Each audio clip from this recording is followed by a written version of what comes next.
What's going on, everyone? Welcome back along to your home of rugby, and it is big dance Rugby World Cup time. The quarterfinals are coming up this weekend, and what better time to do a nice little preview heading into four of these sides' biggest games of the rugby calendar. I'm being joined by a special guest who is going to have hopefully lots to say about these up and coming games. So do join me in welcoming Brett back along to the channel. Brett, how you going? How's it going, Cornflake? Cheers for having me back on the channel. I'm bidding you in the SuperBru pool, so I thought I'd come and give you a hand as my charitable donation for the week. Fair enough. Don't worry though, I've still got the yellow cap, which I can put on at any time as proof of the champion. I'm actually doing all right in the Mitre 10 Cup, to be completely honest, even though I've not watched hardly any Mitre 10 Cup at all. So it just goes to show that maybe that's more predictable than the World Cup is. But anyway, moving on. We've got four games, quarterfinals. Pool play's over. We've got 8 teams left. Of course, England's going to be playing Australia first up. New Zealand's going to be playing Ireland. And then we have Wales and France, followed lastly by, this is why you're on, Brett, Japan versus South Africa. So if you really want to get to the nitty-gritty, wait till we're on to the last match of the quarterfinals, because that's where we're going to get into the big stuff. But World Cup so far, Brett, we haven't had, we previewed at the start, didn't we? And now we're here at the quarterfinal stage. What have you made of it so far? You enjoyed it? You're happy to see the cards being thrown around like frisbees around the field by the referees? What have your thoughts been so far? Yeah, look, man, I've been enjoying the World Cup as a whole. It's just every 4 years, it's just a celebration of rugby, a celebration of the sport I love. Awesome to have rugby every few days, and unfortunately, the pool stage is over, so we have to wait for the weekend now every single week. But no, look, on the whole, I've enjoyed it. Obviously, like you said, refereeing has really tested fans' patience a lot of the time. Really questionable decisions, especially from the French refs, I have to say. I don't know how they find a way to be consistently bad, but they sure do it, and especially on the big stages. So Romain Poit is. Probably shouldn't even go into that. Probably some choice words for Poit at this stage, but yeah, look, they just got some questionable referees at this World Cup. But there's also been some good ones. I was quite vocal about Ben O'Keefe's performance in the Scotland-Japan game. I think he handled that game extraordinarily well. So we definitely should congratulate refs as well as put them down when they need to. But and obviously, just the weather conditions as well has dampened a little bit of the World Cup spirit over the last week or so. But look, as a whole, it's still the Rugby World Cup. It's still the pinnacle of rugby union as a sport. So I've been enjoying it. Hasn't it been great to see teams like Uruguay, teams like Canada, all those minnow teams getting out there. The Russians, how good are the Russians? It's just great to see all those teams getting out there. The pool stage, I think, is the best part of the World Cup. It's just great to see all these teams, all these little teams performing pretty well, getting those upsets. We've had a few big upsets over the World Cup, so it's all been great, rosy stuff for the World Cup so far. But you've spoken about it a little bit already, the referees, the French referees. So we'll get into our first game, which will be England versus Australia. French referees. We've got 3 French referees, and we've got Mr. Chick Ben Skeng in the TMO box for this one. Is it going to go for 2 hours or 22 hours, this game, you think? Maybe even 24. I think every single little thing a player's shoelace comes untied, and they review that. So we could be in for, and especially with Mr. Poit with the main whistle, we could be in for a long game, I think. It could certainly be. We've got a couple of squads at the point of recording this one. So the first is England, of course. We do have the English team, which was announced early on this afternoon. A couple of big calls, probably one big call, really, and that is in the 10 and 12 combination of what we've known in England for so long, with the Ford and Farrell 10 and 12 in their midfield. Not here today. Well, not here for this match this weekend. They've gone with Farrell starting at 10, and they've brought Tuolangi into 12, and then they've gone with Slade outside them at 13. Big move, something I don't think we've even seen in the World Cup yet. I've seen very, very little of Slade from memory of what I've seen from this England team. So big call to change things up for a crunch match like this. Yeah, for sure. I do really rate George Ford as a player. I think he's a really quality 10. Obviously, Jones has maybe seen something in Australia, possibly with Jordan Patea possibly come into the squad, reportedly come into the Wallaby squad starting at 13. Maybe Slade's more of a tactical substitution, trying to target something there, maybe some inexperience, or maybe see something else, or simply just trying to get the ball into Owen Farrell's hands as much as they can, which is a good thing because apparently he is a protected species. So always good. No, I'm joking. He has copped a few pretty dreadful tackles this World Cup, and I'm surprised he's still standing actually. But look, yeah, questionable move, but I think Jones does tend to know what he's doing, and he's obviously seen something in this Australian team, and he thought that Henry Slade was the man to do it over George Ford. Do you think, just quickly on that, do you think it's more they've gone with Slade to fill the 13 jumper, or that they had to do at all costs put Tuolangi up against Samu Karevi? Yeah, look, Karevi to Alangi is a pretty big matchup, so I could see that I could see that as a possibility. Just two big ball carrying 12s going head to head. Maybe it's a good idea on defense to have more size there. Maybe a bit worried with Farrell because if Farrell does go down, their World Cup hopes do take a bit of a hit. So maybe they're trying to protect Farrell a bit even. So look, there could be a few reasons why Ford was dropped and they've shuffled their centres around a bit. Of course, they do still have Ford on the bench as well, so there's always that pretty high possibility that he's going to come on. They're going to switch back to that 10-12 combo in there as well. Only other thing, I think that's definitely improving this team. Marco Vunipula's back, starting on the loose head side of the front row, so that's definitely up there with now their best 15, certainly on that. But they're up against the Wallabies, a team that I think on their day can beat anyone, but they're not going to do it 3 times in a row. The question is, when do they go out? Do they go out against the English here, or will it be versus the winner of New Zealand versus Ireland? We will find out. But this Wallabies side, what are you expecting from them? You spoke a little about the possibility of Pattaya starting in midfield. How are they going to fit him in there? Where are they going to mix it up? Obviously, Reece Hodges is out of suspension as well, so the possibility to bring him back too. What are you expecting the Wallabies to do? Yeah, look, obviously I have hope that the Wallabies will do well. If you listen to my accent, I might be a Springbok supporter, but I do live in Australia, so it will always be good for Aussie rugby to do well. Look, I think the Pattaya story really threw me off what their squad's going to be like. I thought it was going to be sort of a similar squad to what we saw against Fiji, especially with Reece Hodge coming back, probably pushing Haylett-Petty out of the mix, but at the same time, it doesn't look like Kurtley Beale's going to be ready for this game. So we might see Haylett-Petty move back to fullback. But look, I think aside from that, I think it'll be a fairly consistent squad. I think they'll stick with Nick White and Leali'ifano, especially for a game like this. I think there will probably be a fair bit of kick in this game. And yeah, Pattaya at outside centre, he has been really good in his 2 games. Obviously, injuries have prevented us from seeing him in actually a proper Tier 1 test match. So really questionable decision, especially putting him at a more crucial position, which is inside centre. Definitely a lot of more defensive responsibility, especially with a big guy like Manu Tuolangi in the midfield to mark up against. So questionable moves if that does happen. We actually officially don't know yet, but that is the general feeling that Pattaya will start at 13, pushing James O'Connor out of the starting squad. So I think aside from that, I think the forwards will be fairly consistent. I would expect them to go with the normal back row of Hooper, Pocock, and Naisarani. So yeah, aside from those few changes in the back line, I would expect a fairly consistent squad. They've struggled, haven't they, to really get a 10 who's going to do the job for them. Foley's certainly on the outer. He's a thing of the past now for the Wallabies. Tamil looked good when he come on from the bench against the Welsh. Really looked good, but it's looked pretty average when they played Uruguay, I think it was, in their final match. And so they've really got question marks, and they go back.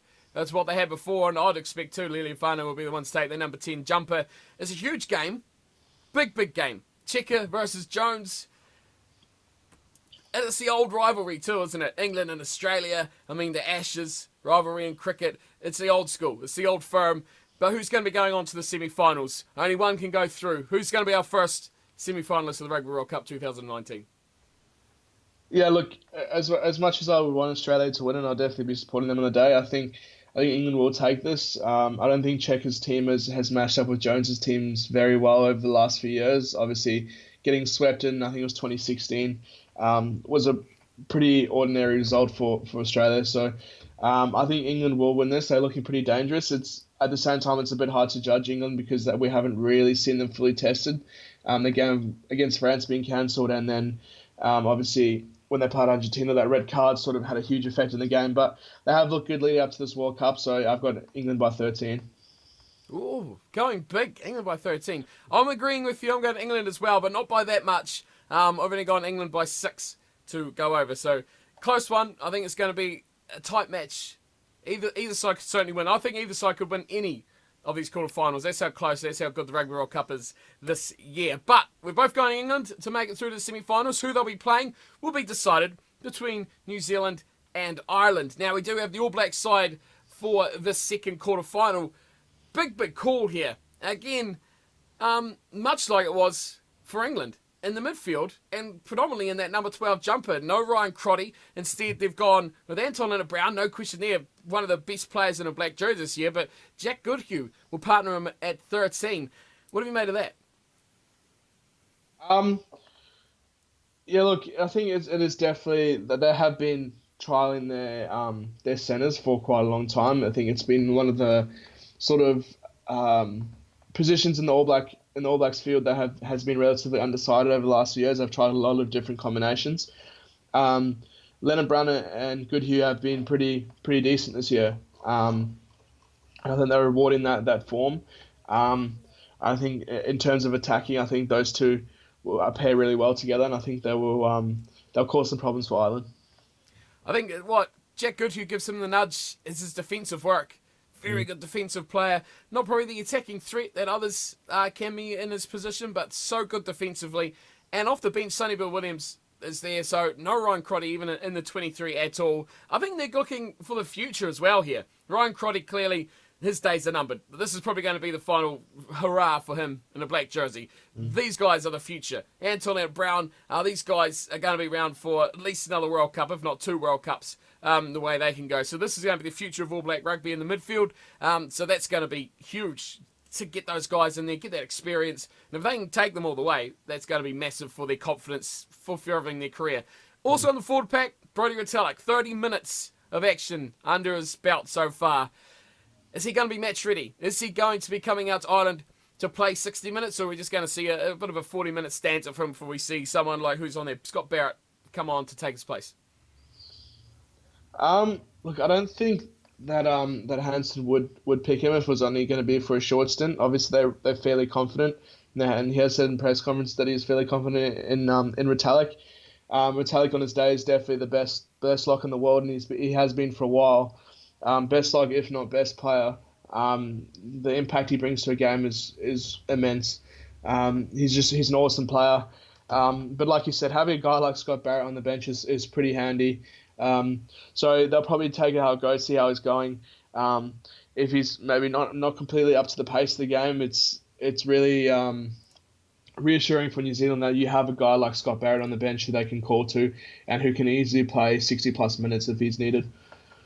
Yeah, that's the depth of the squad, isn't it, for the All Blacks? But they're up against Ireland. Now, how are you looking at this? Are we looking at a clean slate? These two sides at a whole new level between their rivalry?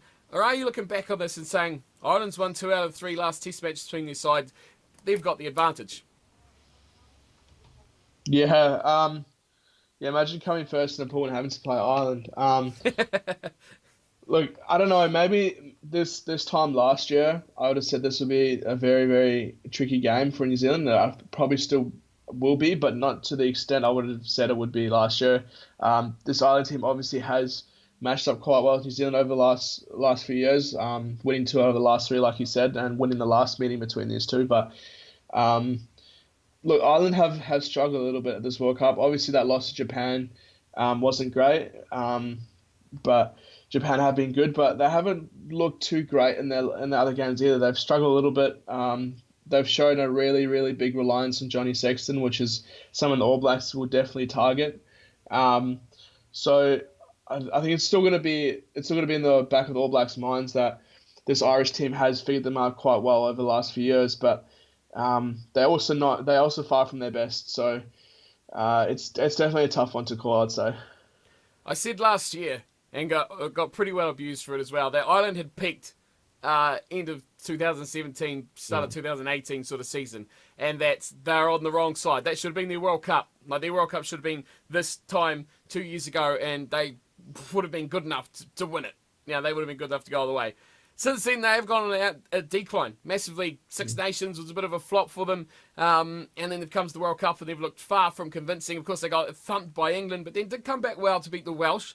So it's up and down, but I definitely think they're not the strong, commanding team that they were 2 years ago, or even, like, say, a year ago at this stage. Too much dependence on Sexton. That game plan is going to be really interesting. If he gets some sort of problem, he has to go for HIA or something like that. Imagine that. It's going to be massive loss for Ireland. The forward pack, the line speed. How do they win this game against the All Blacks? What's going to be the secret plan there? Because they can't do what they did in those last three matches, can they? No, they can't. Like I said, they've been fairly average. It's hard to say what they're going to do, to be honest. Joe Smith's game plan in the past has been quite predictable. He does like his phase play quite a bit. He does like to hold the ball. But the All Blacks can just soak up pressure. For Ireland to beat New Zealand, they just got to take their chances when they can. Keep high on the points, because that's the best way to beat New Zealand, is consistently pile up points before that 60-minute mark, because no matter what happens in the game, New Zealand will be in peak form during that 60 to 80-minute mark. So literally every single chance they get, they need to pile on the points, whether that be drop goals, penalties. Would be good for them to score some tries as well, obviously. But they just need to take their chances as well as they can, and just pile on the points, and pretty much just get ready for that onslaught after the 60th minute. So who's going to be playing England in semi-final number one? Is it going to be the All Blacks or is it Ireland? I can't go past New Zealand. As much as I'd like New Zealand to get knocked out in the quarters. Oh, jeez, come on. in terms of my team's hopes in the final, really don't want to play New Zealand. But look, New Zealand are just class. They definitely have peaked at the right time, like you were saying. And I think they're just going to be too classy for Ireland, so I've got New Zealand by 12. Yeah, and also the Irish have never made a semi-final of the World Cup either, so that's huge pressure mentally, like you talked about earlier, mentally to make it that far, not only to beat the defending two-time back-to-back champions, or three-time back-to-back champions, but also to make semi-final for the first time in their history would be monumental. I'm going very similar. I've gone the All Blacks to win this one by 11. Yeah. So we're both going for an England versus New Zealand semi-final in the first outing. Moving on to our third game of the weekend will be Wales versus France. Sadly, we don't have either of these two teams lineups, but Wales look in good shape. I don't know about you, but I've been pretty impressed with what I've seen from this Welsh team. They look consistently good, they look settled, and they look like they've got pretty good depth around their squad too. They've rotated quite a bit and still seem to keep that same performance, the same game plan. Don't drop off like we just talked about from Ireland. And a team like England, I think, have rotated near as much as the other side. So Wales, for me, I think are in a really good spot. How have you seen them? Yeah, I think about them similarly to you do. They're probably one of my favourite Northern Hemisphere teams to watch. So it's been good to see them go pretty well. They went really, really well against Australia. Their game plan was quite simple: get as many points as you possibly can. And you see them kick it. Probably was the fastest drop goal in World Cup history in the opening minutes of that Australian game. So I think in this conditions in this World Cup with the ball really slippery and the field really wet, I think the ability to kick drop goals, especially in quarterfinals, semi-finals, final, is a key skill, and they've shown that their ability to do it, dropping back into the pocket and slotting those drop goals. So they have impressed me so far this World Cup, and when they have ball in hand and they have space, are very, very exciting to watch as well.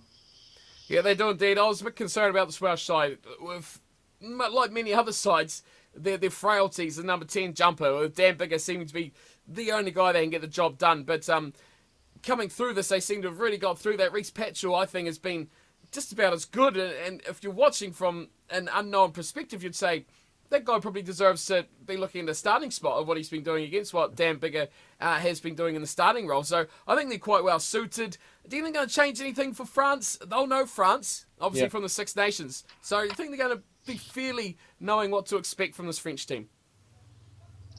I don't think you can ever know what to expect from this French team, to be honest. That's the danger of France. They haven't. It's hard to even see what they've been like this World Cup. They played really well against Argentina, but obviously they played some smaller sides against since then, and then their game was cancelled by against England. So I think that English game would have really shown what sort of team that the Welsh should be playing against, but that game was cancelled, and it's really, really hard to expect what to expect from this French team. So, and that's the biggest danger against the Welsh. So, obviously they do play them quite a bit in the Six Nations, but I couldn't say what to expect from this French team, to be quite honest. Do you have any sort of clue with this French team? The selections has been pretty big for them. They've got good little depth, but I expect them to go with the pretty, I guess you call them youthful combination in the half. So, I mean, Intermac has been a guy I think is the future of this team. And for me, he's the first guy to be putting in that team sheet. Him and Dupont, 9 and 10, certainly got to be the future and the now for France, doesn't it? Yeah, he's just saying if it ain't broke, don't fix it. So, those guys have been performing pretty well, and it's always really reassuring for a team when your youth is performing quite well in a test environment. So, I wouldn't expect them to change too much or to deviate too much from that. Who knows what to expect? I like this French team. I like the fact that they've got guys like normal sort of French players, but they've got quite a bit of, I guess you'd call it Pacific Island flair now coming in with guys like Vakatawa and Raka and that back line. Certainly can mix it up and play that other sort of style that they kind of probably missed. But him alongside Damien Penaud, a guy who's been amazing as well in this French team. So I'm excited for what they can do, but I'm not sold that they're going to have quite the job to get done against what I think it is a consistently solid Welsh team. I think if they were playing Australia or potentially England, that game, like you said, would have been really, really good to see. But I'm not sure that they're going to try break down what Wales have got. So who's going to be joining the other two teams, but the first team into semi-final number 2 for you? Look, I'm going to go with Wales. France are definitely capable of an upset here. Just they've shown throughout their World Cup history that it doesn't really matter what happens with them during the lead up to a World Cup. They always do tend to turn up at the World Cup, post on that last World Cup against New Zealand in that quarterfinal. But look, they are a very good World Cup team and very good at knockout rugby. So definitely wouldn't completely write them off. But like you said, I think this Wales team is going to be too immense to them, too classy, and they're just playing too well at this stage. So I've got Wales by 15. It's amazing, isn't it? Because remember in 2011 when they made the final, the French, they lost to Tonga in the pool stage. I'll never forget that, and they still made it that far. They are just a team that can turn up on the day. So I'm expecting an exciting match of two pretty contrasting styles between these two sides. But I will agree with you, and I'm going Wales to win this one by just 5 points. I think it's going to be close. It's going to be a good game, exciting game to watch as well. So hopefully we do get a bit of a cracker for our first quarterfinal on Sunday. Of course, one to go. The big one for the host nation. The big stressor for the Springboks. It is Japan versus South Africa. Are you nervous? I'm very nervous, man. I don't know what I'm going to be like on Sunday because already I'm feeling the pressure and the nerves start to kick in. So I'm wondering what those guys who played Japan 4 years ago are feeling like right now. I mean, we talked a little bit about this beforehand, didn't we? The numbers of players, and you did a little bit of quick research. There's a huge amount of guys in there backing up from 4 years ago from both South Africa and from Japan. Yep, about 6 South Africans that played in that Brighton Miracle game, and a fair few of the Japanese as well. So, they'll remember that quite well. The rest of the world tend to don't let them forget anyway. A good drinking game would be every time someone brings up the Brighton Miracle at this World Cup, take a shot. I think you'll be dead within the opening ceremony. So, it's definitely been on the top of everyone's tongues for the last few years, and I think we've been copying it. I think we still copy it even more than Ireland are at this stage. So, it definitely won't be far off their minds come game day. It's huge, isn't it? Isn't it? It's amazing that this World Cup has ended this way. I had Japan to sneak into the quarterfinals by beating Scotland on the last day, as they did, but Ireland to sweep the pool. The fact that we got to this point, especially after the All Blacks won their first game, it was kind of thought that it would wipe clean the possibility of Japan facing South Africa again. But here we are. The Japanese side, though, they've played fantastic rugby, haven't they? They've been really the host nation. It's always, the jewel in the crown of the tournament. But this time, the Japanese have lifted their game. They're looking like something else. Mm-hmm. You've got to give them a chance, don't you? There's certainly a possibility of the style they're playing, the way that they're playing, the way they've been coached as well. Exciting, structured. They seem to have all their ducks in a line. 110%. I would not write off this Japanese team. It's sort of, this match sort of feels to me like mummy and daddy fighting, to be honest, because probably two favorite teams to watch the World Cup. South Africa, obviously, because they're my favorite team, and Japan just because it's awesome to watch them. And I'm actually really sad that it's sort of come down to this, that only one of them can go through, because I'd really like to see Japan go further in the competition, but at the same time, I really don't want South Africa to be knocked out. So, but this Japanese team has been great. I think the defense has been something that's really stood out to me. Their scramble defense is awesome. The amount of line breaks I've seen that have been caught up with and completely derailed have just been awesome. Jamie Joseph, obviously you'll be quite a fan of him, having coached that 2015 Highlanders Premiership team. He knows what he's doing.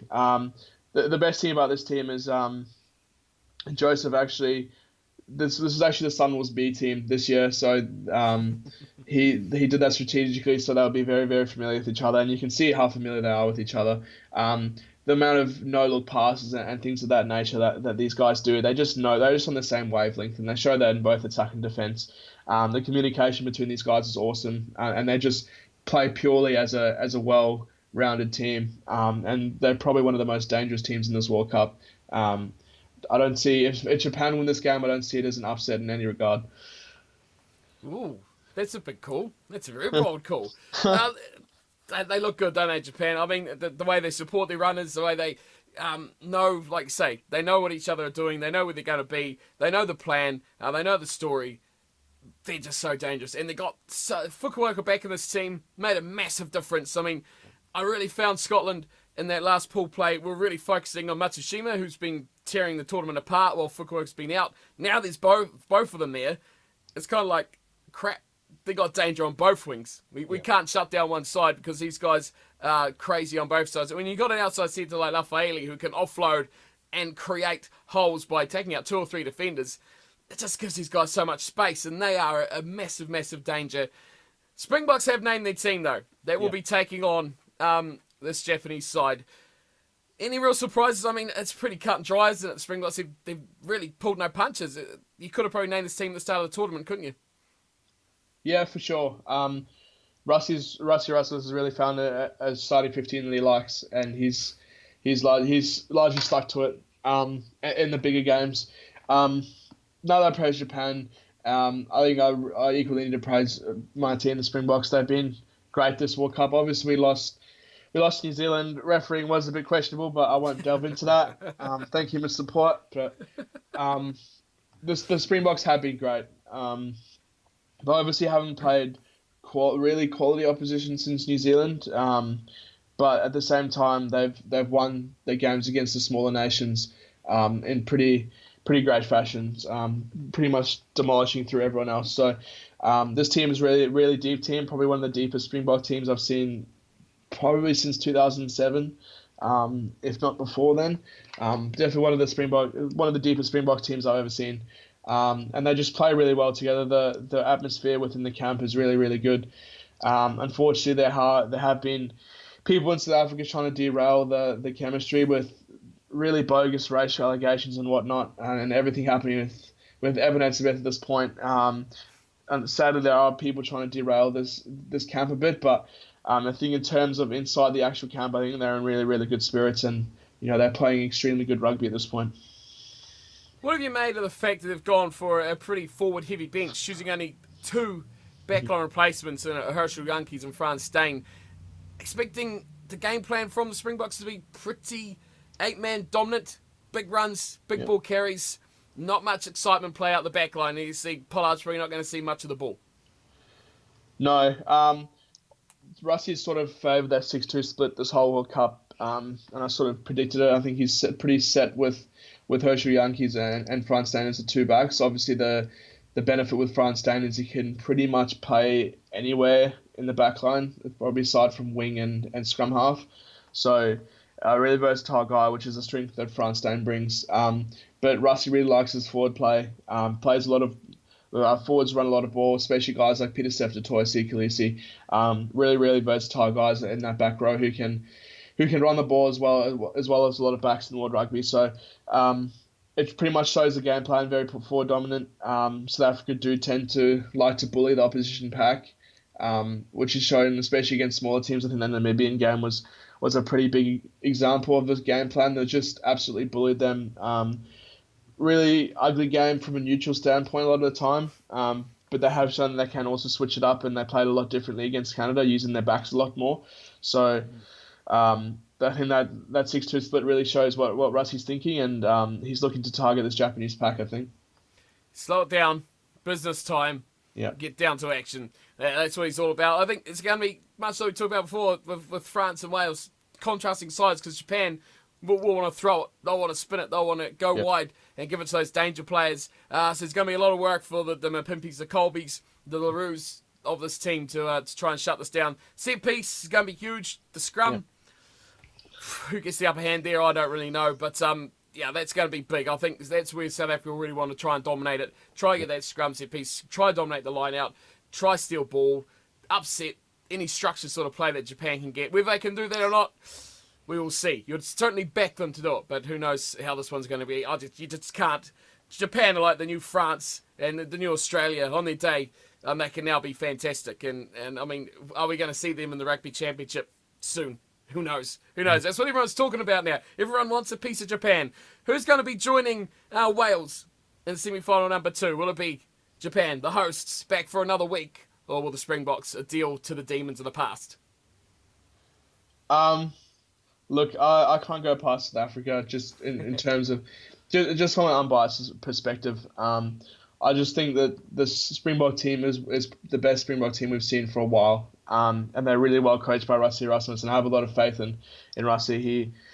He's really structured this team to be able to play in multiple ways, but the way he's looking to play this week through the forwards, I think, is definitely a very good strategy against Japan. I think they're going to try and disrupt them as much as possible.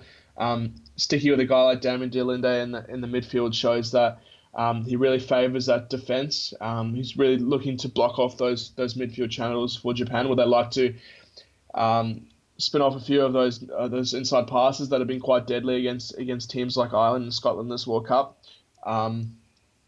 Look, South Africa, I think, are going to treat this like a World Cup final. Definitely the eyes of the rugby world, the eyes of the whole of Japan will be in this game, and it'll 100% be the most viewed quarterfinal out of all four. So it will have a World Cup final type atmosphere. Everyone's looking if Japan can go that one step further, but I don't see them going past South Africa at this point. There's always potential for Japan to come through. Like I said, it will probably be an upset, but definitely won't be as big of an upset as it would have been in 2015. But I don't see South Africa losing this game. But at the same time, I've got them winning by a very, very small margin. So I've got South Africa by 7. Yeah, similar to me. I've got South Africa to win it by just 4. Yeah. I think it's going to be tight. It's going to be exciting. The crowd is going to be packed, and it's going to be noisy. It's just going to be an insane atmosphere. What you want a World Cup to be as well. The hosts making it to the quarterfinal. Can they go one more?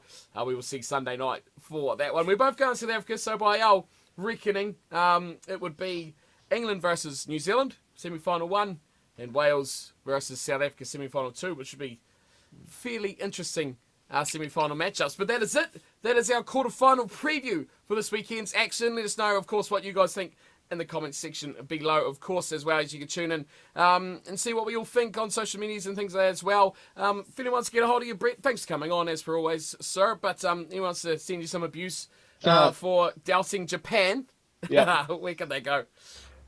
Just at Brett Hartley 390 on Twitter.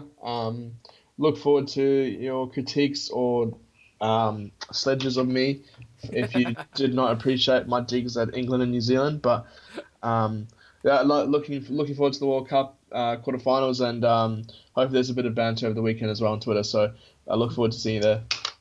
Sounds good. Sounds very good indeed. We'll be back maybe for a semi-final preview next week. Who knows? We'll see what happens. But for today, thank you everyone for tuning in and watching. Hope you enjoyed the video, and we'll see you next time. Take care.